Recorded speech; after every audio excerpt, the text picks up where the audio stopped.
ದಾವಣಗೆರೆ ಜಿಲ್ಲೆಯ ಜಗಳೂರು ಪಟ್ಟಣದ ವಿವಿಧೆಡೆ ಟೀ ಅಂಗಡಿ, ಹೋಟೆಲ್ಗಳಲ್ಲಿ ಬಳಕೆ ಮಾಡುತ್ತಿದ್ದ ಅನಧಿಕೃತ ಗೃಹ ಬಳಕೆ ಸಿಲಿಂಡರ್ಗಳನ್ನು ತಹಸೀಲ್ದಾರ್ ಸೈಯದ್ ಕಲೀಮುಲ್ಲಾ ನೇತೃತ್ವ ತಂಡ ಕಾರ್ಯಾಚರಣೆ ನಡೆಸಿ 20 ಸಿಲಿಂಡರ್ಗಳನ್ನು ವಶಪಡಿಸಿಕೊಳ್ಳಲಾಯಿತು.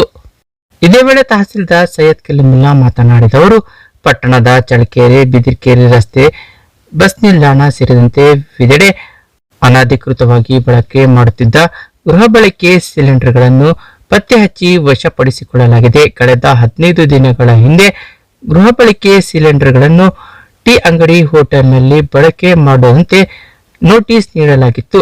ಆದರೆ ಗ್ರಾಹಕರು ಕಮರ್ಷಿಯಲ್ ಸಿಲಿಂಡರ್ ಬಳಕೆ ಮಾಡುವ ಬದಲು ಗೃಹ ಬಳಕೆ ಸಿಲಿಂಡರ್ಗಳನ್ನೇ ಬಳಕೆ ಮಾಡುತ್ತಿರುವುದು ಕಂಡುಬಂದಿದೆ. ಪ್ರತಿ 15 ದಿನಗಳಿಗೊಮ್ಮೆ ಕಾರ್ಯಾಚರಣೆ ನಡೆಸಲಾಗುವುದು. ಹೋಟೆಲ್ ವ್ಯಾಪಾರಿಗಳು ಗೃಹ ಬಳಕೆ ಸಿಲಿಂಡರ್ ಬಳಕೆ ಮಾಡಿದ್ದಲ್ಲಿ ಪ್ರಕರಣ ದಾಖಲಿಸಲಾಗುವುದು ಎಂದು ಎಚ್ಚರಿಕೆ ನೀಡಿದರು. ಇನ್ನು ತಾಲೂಕಿನಲ್ಲಿ ಸಿಲಿಂಡರ್ ಅಭಾವ ಸೃಷ್ಟಿಯಾಗಿಲ್ಲ. ತಾಲೂಕಿನಲ್ಲಿ ಗ್ಯಾಸ್ ಏಜೆಂಟ್ಗಳಲ್ಲಿ ಗೃಹ ಬಳಕೆ ಹಾಗೂ ಕಮರ್ಷಿಯಲ್ ಸಿಲಿಂಡರ್ಗಳ ದಾಸ್ತಾನುಗಳಿದ್ದು ಗ್ರಾಹಕರು ಆತಂಕ ಪಡುವ ಅವಶ್ಯಕತೆ ಇಲ್ಲ.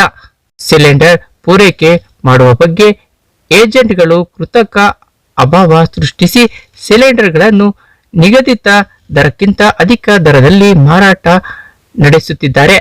ಸೂಕ್ತ ಕ್ರಮ ಕೈಗೊಳ್ಳಲಾಗುವುದು.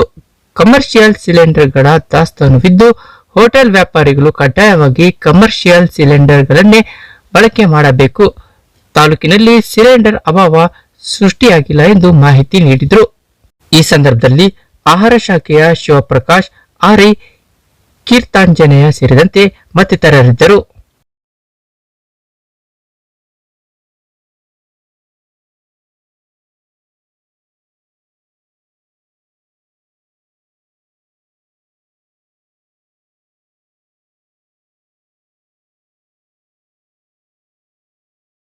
ಸಿಲಿಂಡರ್ಗಳನ್ನು ನಾವು ಗೃಹ ಬಳಕೆ ಸಿಲಿಂಡರ್ಗಳನ್ನು ಸೀಸ್ ಮಾಡಿದ್ದೀವಿ.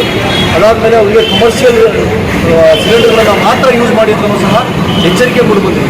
ಮುಂದಿನ ದಿನದಲ್ಲಿ 15 ಡೇಸ್ ಮುಂದೆ ಈ ರೀತಿ ಕಾರ್ಯಾಚರಣೆ ನಾವು ಮಾಡ್ತಾನೆ ಇರ್ತೀವಿ. ಯಾವಾಗಲೂ ಇತ್ತು ಅಂತಂದರೆ 1-2 ಸಲ ಅವ್ರಿಗೆ ವಾರ್ನಿಂಗ್ ಕೊಡ್ತೀವಿ, 3ನೇ ಸಲ ನಾವು ಖಂಡಿತವಾಗಿ FIR ಮಾಡ್ತೀವಿ. ಸಿಲಿಂಡರ್ ಸಮಸ್ಯೆ, ಸಪ್ಲೈ ಸಮಸ್ಯೆ, ಸಿಲಿಂಡರ್ ನಮ್ಮಲ್ಲಿ ಇದೊಂದು ಪವನ್ ಇದ್ರದ್ದು ಸ್ವಲ್ಪ ಇದಾಗಿದೆ, ಇಶ್ಯೂ ಇದೆ.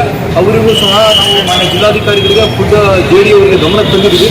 ಇವತ್ತು ನಾಳೆ ರೋಡ್ ಬರುತ್ತೆ ಅಂತ ಹೇಳ್ತಾ ಇದ್ದಾರೆ. ಬೈ ಚಾನ್ಸ್ ಎಲ್ಲಾದರೂ ಬಂದಿಲ್ಲ ಅಂತಂತಂದರೆ ನಮ್ಮಲ್ಲಿ ಇನ್ನೊಂದು ಶ್ರೀಯಾನ್ ಅಂತಂದ್ಬಿಟ್ಟು ಒಂದು ಇದಿದೆ, ಅವರಿಗೂ ಎಲ್ಲ ಸಿಲಿಂಡರ್ಸ್ಗಳನ್ನು ಆ ಕಡೆ ಟ್ರಾನ್ಸ್ಫರ್ ಮಾಡಿ ನಮ್ಮ ಜನರಿಗೆ ನಾವು ಅವರಿಗೆ ಪೂರೈಕೆ ಮಾಡೋಕ್ಕೆ ಕ್ರಮ ಕೈಗೊಳ್ತೀವಿ.